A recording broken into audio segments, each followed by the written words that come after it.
जो कुछ होता है वो मालिक की रजा में मौज से होता है।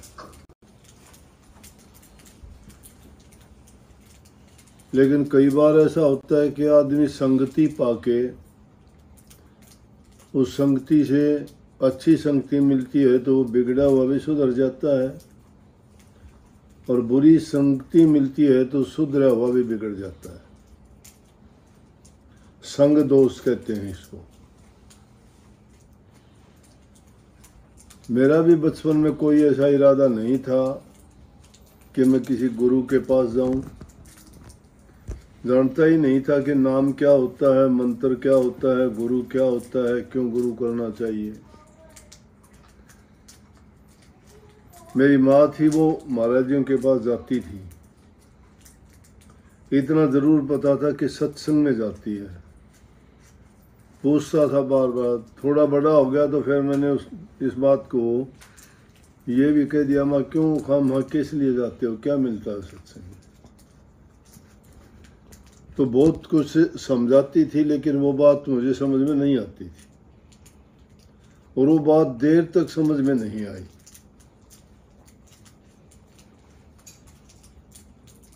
जब वो टाइम आया, इसीलिए महापुरुषों ने कही धीरे धीरे रे मना, धीरे सब कुछ होए, माली सींच सो बड़ा, ऋतु आए पड़ो। पीछे का कोई संस्कार, कोई नेक कर्म किए हुए थे, याद तो नहीं, क्योंकि इंसान को किसी को भी जीव को याद नहीं है। लेकिन हाँ, इतनी अब सोच में ये आता है कि जरूर कोई न कोई पीछे के जन्मों के पुण्य कर्म थे, कोई नेक काम किया होगा जिसके कारण महापुरुषों की, गुरु महाराज की शरण मिली, नाम मिला, सत्संग मिला। अनेकों घटनाएं घटती हैं जीवन में, सबका लिखना तो बड़ा मुश्किल है। लेकिन मेरा मास्टर, मुझे नहीं पता था, ये इसने योगी ने दूसरे लोगों से ही बात सुन सुन के इधर से उधर से इसको क्यों ऐसा आइडिया आया मैं लिखूं। हाँ, लेकिन मेरा मास्टर का जो टाइटल था, महाराज जी ने मुझे कभी नाम से पुकारा ही नहीं। जब से मैं उनके पास आया था तो मास्टर कहते थे, या कोई विशेष ऐसी बात होती थी तो अपनापन में कहते थे मेरा मास्टर। इन्होंने वो कहाँ से इस बात को पकड़ा, क्यों इतना इस चीज़ के लिए इनके मन में ये आया। लेकिन हाँ, इतनी बात ज़रूर थी कि इनके यहाँ साथ रहने से जो जो अनुभव लोग बताते गए, वो ये सुन सुन के इनको आश्चर्य हुआ कि ऐसा हो सकता है। फिर मेरे काम करने का तरीका, उठने बैठने का, सोने जागने का, सत्संग करने का, मेरी दिनचर्या, वो सब देख के भी शायद इसके मन में आया कि भाई इतना काम कैसे कर लेते हैं। तो सब बातों को, इनको जानने की जो जिज्ञासा हुई, तो उन बातों ने इनको शायद मजबूर किया होगा कि मैं सारी बात जान के इनकी जो जो रुचि बढ़ती गई, उन बातों को खोज निकाला। बल्कि जो फोटो मैं कभी चाहता था, मुझे मेरे पुराने फोटो मिले नहीं मिले। अब पता नहीं इन्होंने कहाँ से निकाले, वो किससे लिए। तो वो बात बिल्कुल ठीक कही कि भक्ति, आपके सवाल का जवाब अब दे रहा हूँ, ये इंट्रोडक्शन थी कि वो बात बहुत ऊंची बात है। भक्ति नाम प्रेम का ही है। प्रेम अगर सच्चे रूप से किया जाए तो मैं कहता हूं जो शक्तियां प्रभु की ओर से आती हैं वो प्रेम में से ही पैदा होती हैं। जहाँ प्रेम नहीं है वहाँ कोई इंसान को इस तरह वाली न उसको शांति दे सकती है, न खुशी दे सकती है। उसको तो फिर मन में विरोधी विचार पैदा होते रहते हैं। लेकिन जिसके दिल में प्रेम है, क्योंकि प्रेम एक के प्रति होता है, प्रेम बढ़ता नहीं है कभी भी, प्रेम में दो नहीं होते। प्रेम की जो गढ़ी है वो इतनी पतली है कि उसमें दूसरे के लिए जगह नहीं है। कृष्ण जी के टाइम में उद्धव जी ने भी गोपियों से सवाल किया था। गोपियों से कहने लगा, तुम सब कृष्ण जी से प्यार करते हो, मेरे से भी कोई प्यार कर लो। तो गोपियों ने क्या जवाब दिया? बोले, वो दो मन ना ही 10-20, एक हूं तो गयो श्याम संग को इरादशीस। कि वो दो मन 10-20 नहीं है, मन एक ही है, और वो हमने कृष्ण जी को दे दिया। आपके लिए और मन कहां से लाए हैं? कहने का मतलब प्रेम एक से ही होता है। प्रेम निश्चल होता है, निष्कपट होता है, शक नहीं होता प्रेम में। जहां शक हो जाता है प्रेम नहीं है। प्रेम में दो प्रेमी एक हो जाते हैं। दुनियादारी की प्रेम की भी बातें अगर देखोगे, शशि फरियाद की देखो, हीर रांझा की देखो, सोनिया महिवाल की देखो, रोमियो जूलियट की देखो, ऐसे प्रेमी जोड़े दुनिया में बहुत हुए हैं। हमारे वहां उनको भक्ति का रूप दे दिया गया। मीरा जी को देखो, उन्होंने ऐसा ही किया था। बचपन में ही लाग लगी थी कि मेरे तो गिरधर गोपाल दूजा ना कोई। तो प्रेम तो वो चीज है। तो ये बताया गया कि जितना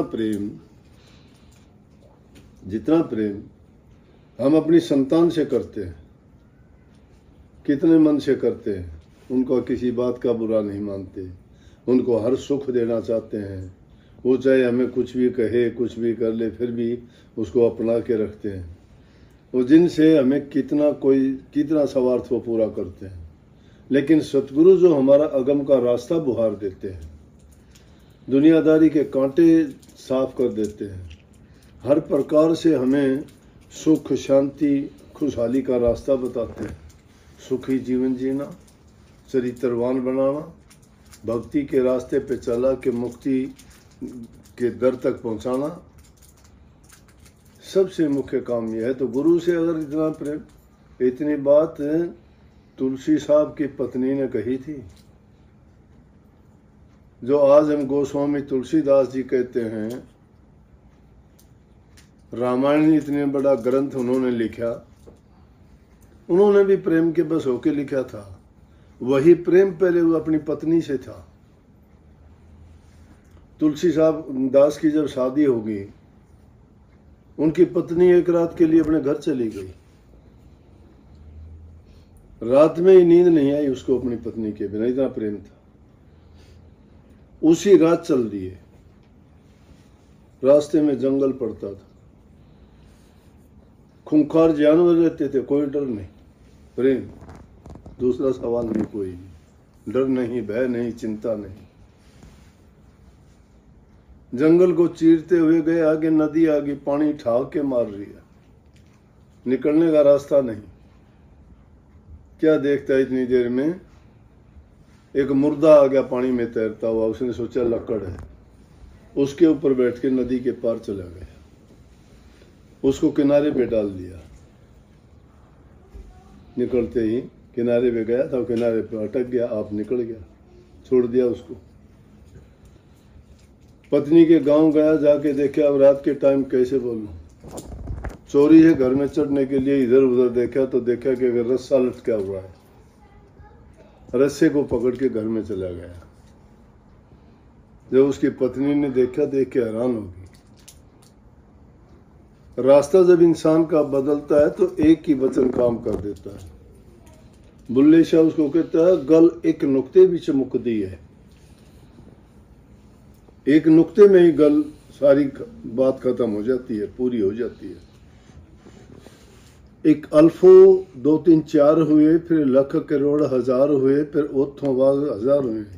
एक अल्फ दा नुक्ता न्यारा, एक अल्फ पढ़ो छुटकारा। अल्फ एक अल्लाह का नाम है, अल्फ पहला ही अक्षर। एक ओंकार, जैसे सिखों ने कह दिया, एक ओंकार क्या है? वो सतनाम है। सतनाम कर्ता पुरुष है, वो निर्भय है, निर्वैर है, अजूनी से भंग है, वो गुरु की प्रसादी है।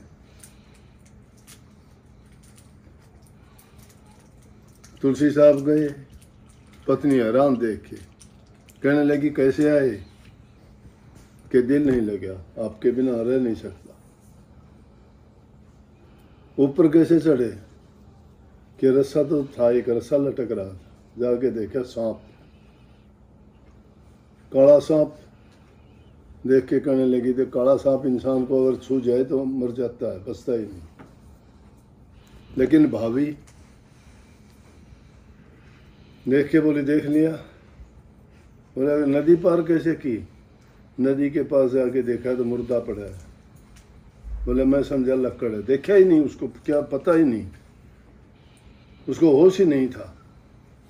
प्रेम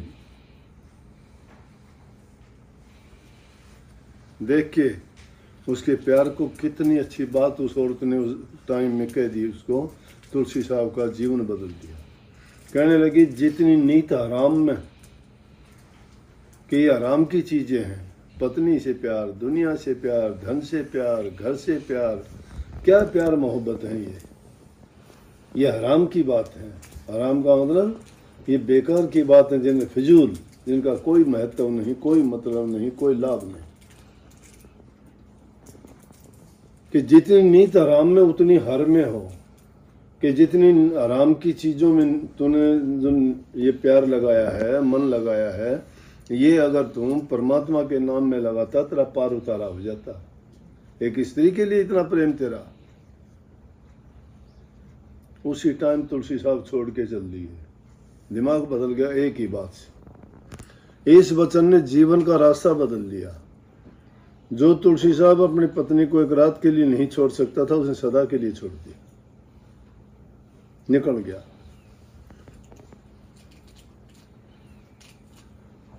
और उसको गुरु मान लिया कि तू तो मेरी गुरु निकली, मेरी आंखें खोल दी, मंदा था।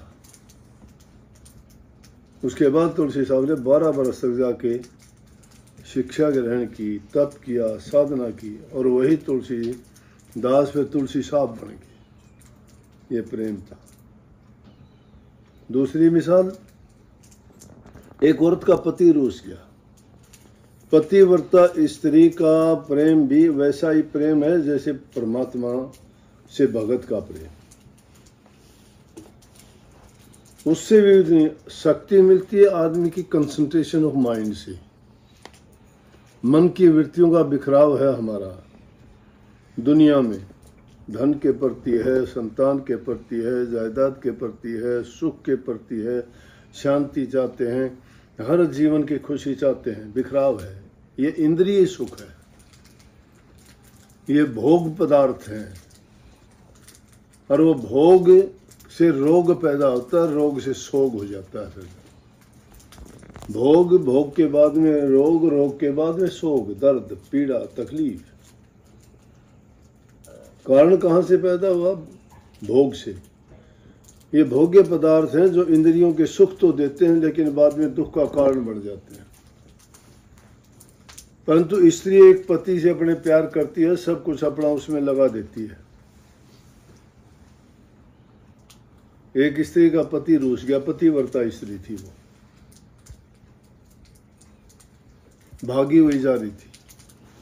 रास्ते में एक मुसलमान एक मुसल्ले पे बैठ के और अपनी नमाज अदा कर रहा था। ये मुसलमान 5 नमाजी जो होते हैं दिन में 5 बार नमाज करते हैं। मुसल्ला एक ऐसा कपड़ा होता है जिसपे बैठ के और वो जो अपना नमाज अदा करने का तरीका उससे पे करते हैं। तो वो स्त्री जब वहाँ से गुजरी, उसका पति रूस के चला गया था, उस बेहोश थी वो, उसको कुछ दिखाई नहीं दे रहा था, भागती उसके मुसल्ले पे पैर रख दिया। थोड़ी देर के बाद में उसको मना के जब वापस आ रही थी, उसको रोक के कहने लगे तुझे लज्जा नहीं आई? बोला मैंने आपका क्या बिगाड़ा, क्यों मुझे ऐसा बोल रहे हो? बोले अरे मूर्ख, तुझे पता नहीं था कि मैं अल्लाह ताला के लिए उनकी इबादत कर रहा था, और तूने जो है मेरे इसमें मुसल्ले पे पैर रख के उसको नापाक कर दिया। बोले तुझे कैसे पता? बोले मैंने देखा था, तूने पैर रखा इस पे। बोले नर राची सूझी नहीं तू राचा रहमान। अरे कि मैं तो, मेरे मन में तो एक आदमी के प्रति थी प्यार, जिसके कारण मुझे पता ही नहीं मैं कहाँ भाग रही हूँ, कहाँ पैर रख रही हूँ। तो खुदा को याद करता है, तुझे ये पता मैं पैर रख के चली गई, तेरा नापाक हो गया। ये प्रेम है। तो प्रेम की ये कहानी है। वो बात ने इसलिए लिखी कि जो प्रेम हम अपनी संतान से करते हैं, उतना प्रेम अगर गुरु से कर लें तो हमारे जीवन का हमें लक्ष्य प्राप्त हो जाएगा। जीवन का लक्ष्य हमारा ये नहीं है। इस जीवन में कोई भी किसी लक्ष्य पर पहुंचता ही नहीं है। क्या लक्ष्य है? पढ़ाई का लक्ष्य उसकी डिग्री का अंत हो जाता है, व्यवसाय का है उसका अंत हो जाता है, जब उम्र का भी अंत हो जाता है। लक्ष्य किस चीज़ का था हमारे सामने पता ही नहीं है। उस चीज़ से हम भटके हुए। असली लक्ष्य था कि हम परमात्मा की इबादत करते हुए, उसकी पूजा करते, उसको याद करते, उसका सुमरण करते। ये लक्ष्य था। वो तो उसकी तो और चले ही नहीं, हासिल कहाँ से होगा। तो सब के सब उस लक्ष्य से भटक के इस दुनिया में 84 के गेड़ में, इस माया के जंजाल में और काल के इस देश में अपने अपने कर्म भोग के चले जाते हैं, लेकिन लक्ष्य से भटके ही रहते हैं। लक्ष्य प्राप्त नहीं होता। और सच्चा प्रेम हो प्रभु से तो फिर क्या कहना। फिर तो कर्माबाई ने भी कह दी, सच्चा प्रेम हो प्रभु से तो मूर्ति बोले काठ की। जिम मारा श्याम धनी जे मावे बेटी जाट की। कर्मा बेटी जाट की। थोड़ी भर के लाई खींचड़ो ऊपर घी की बाट की।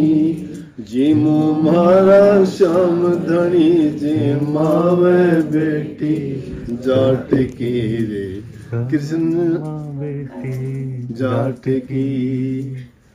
उस प्रेम के कारण कर्माबाई ने खिचड़ी खिला दी, नामदेव ने छान छपा ली, नामदेव ने दूध पिला दिया, सैन भगत ने राजा की सेवा करवा दी, कबीर साहब उनकी जाके यज्ञ पूरी करवा दी। तो जो जो सच्चे प्रेम से करता उसको जरूरत ही नहीं है। सच्ची भक्ति सच्चा प्रेम है। वो प्रेम जब प्रभु से जुड़ जाता है तो वह क्या कहना है, फिर उसको दूसरी चीज़ अच्छी नहीं लगेगी। लेकिन एक दिन सत्संग में मुझे ख्याल आया, मैं कह देता हूँ, तो मेरी बात भी मुझे कई बार कचोटती रहती है। मैं देखता क्या कहा। एक दिन शब्द गाते गाते मेरे शब्द में कोई वाणी थी, उसमें था कि वहाँ जो जल बरसता है वो ना मीठा है ना खारा है। महावर दो ही रस होते हैं, एक या तो मीठा हो या खारा। फिर वो कौन सा रस हो गया? तूने किस जल का नाम ले दिया? लिखा जब भी मुझे कोई ख्याल नहीं था कि क्यों लिखता हूँ मैं ऐसा, लेकिन अब मैं मजबूर आ के सोचूं उस पर मैंने क्या लिखा है। लेकिन वो बात ठीक है।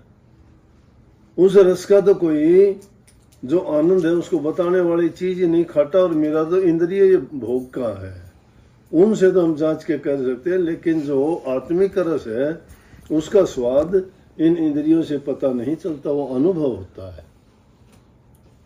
तो वो एक पवित्रता का नाम है। तो ये चीज अनुभव करने वाली है। इसी प्रकार से जो सच्चे मन से अपने इष्ट को इतना प्यार भी कर ले जितना तुम अपने बच्चों से करते हो, जितना तुम गाय भैंस से करते हो, जितनी अपनी कार से और अपनी वस्तुओं से करते हो, तो भी तुम्हारा कल्याण हो जाएगा। लेकिन आप लोग तो गुरु से तो क्या जूते जितना भी प्यार नहीं करते। जूते को भी साफ कर लेते हो, मिट्टी लगती है तो क्या गंदे लगेंगे। आपको ये कभी ख्याल नहीं आता कि परमात्मा का नाम अगर नहीं लूंगा तो गंदा लगेगा मुझे। हृदय की शुद्धता और पवित्रता, आत्मा की पवित्रता तो किस चीज से होगी? नाम से होगी, भक्ति से होगी, प्रेम से होगी। शुद्ध प्रेम जो करोगे वो तुम्हें पार उतार देगा। इसलिए इन्होंने वो बात लिखी कि बच्चों से जितना प्यार करते हो उतना गुरु से कर लो तो उतर जाएगा। बहुत बहुत आशीर्वाद। राधा